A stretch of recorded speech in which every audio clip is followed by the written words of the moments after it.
So our today's topic is define company and its features. So first of all, just listen very carefully the introduction part, and then we will come to the basic screen. Okay.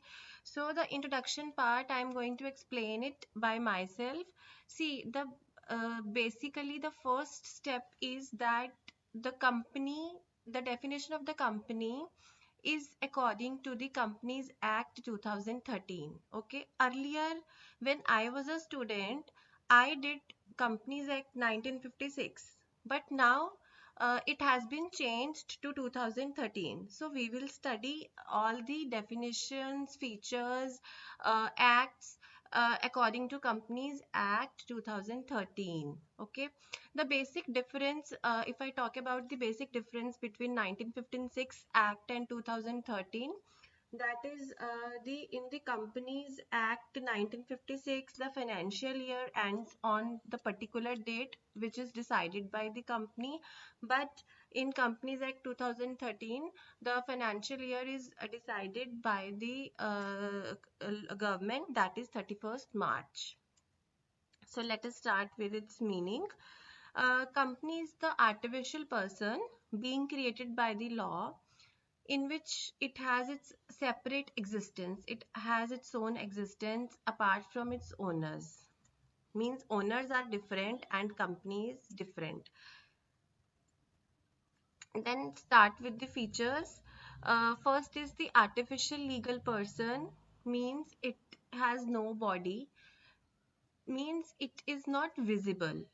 Okay, we cannot see it. Like for example, if any person, it can enter into the contract in its own name, and the person can sue and can be sued in its own name. Then it has the separate legal entity. It has the separate legal entity from its shareholders, means the shareholder is different. What is shareholder? Shareholder is a person who contributes some shares in the company's financials. It has the common seal. Being an artificial first person, company cannot sign the documents, so it uses a common seal on its own name. Company puts the common seal on papers relating to the company's transaction, makes them binding on the company. For example, if I talk about the Reliance, so if we buy the Reliance products, then on the bill we can see there is the seal of the and the stamp of the company. Then it has the perpetual existence. So unlike partnership, the existence of the company is not affected by the death.